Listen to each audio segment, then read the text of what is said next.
സാഹിത്യ നഗര പുരസ്കാര നേട്ടത്തിൽ അഭിമാനത്തോടെ കോഴിക്കോട്. പോർച്ചുഗലിലെ ബ്രാഗയിൽ നടന്ന ചടങ്ങിൽ യുനെസ്കോയുടെ പുരസ്കാരം ഏറ്റുവാങ്ങി തിരിച്ചെത്തിയ കോർപ്പറേഷൻ മേയറെ പൗരാവലിയുടെ നേതൃത്വത്തിൽ സ്വീകരിച്ചു. സാഹിത്യഭൂമികയായ നമ്മുടെ കോഴിക്കോട് യുനെസ്കോയുടെ സാഹിത്യ പദവി ലഭിച്ച രാജ്യത്തെ ആദ്യ നഗരം. പോർച്ചുഗലിലെ ബ്രാഗയിൽ വെച്ച് കോഴിക്കോട് കോർപ്പറേഷൻ മേയറാണ് അഭിമാന നേട്ടം ഏറ്റുവാങ്ങിയത്.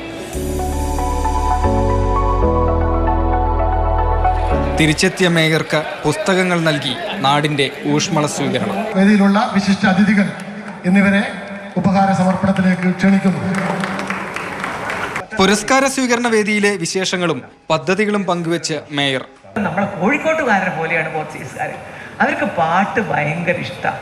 എനിക്കെന്തൊരു ഇഷ്ടമായി എവിടെ ചെന്നിട്ടെന്നറിയോ, ഏത് സമയത്തും അവർ പാടുകയും ഡാൻസ് ചെയ്യുകയും ചെയ്യും. നമ്മളെ മാതിരിയുള്ള വലിയ ഭരതനാട്യം ഒന്നും പഠിക്കേണ്ട ഡാൻസ് ചെയ്യാൻ, ഡാൻസ് പഠിക്കേ വേണ്ട ഡാൻസ് ചെയ്യാൻ അവിടെ ചെന്നപ്പോൾ മനസ്സിലായി.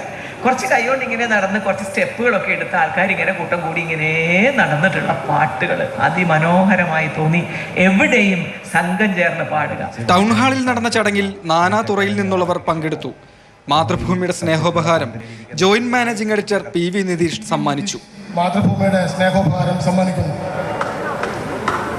യുനെസ്കോ തിരഞ്ഞെടുത്ത സാഹിത്യ നഗരമായി കോഴിക്കോടിനെ കഴിഞ്ഞ മാസം സംസ്ഥാന സർക്കാർ ഔദ്യോഗികമായി പ്രഖ്യാപിച്ചിരുന്നു. മാതൃഭൂമി ന്യൂസ്, കോഴിക്കോട്.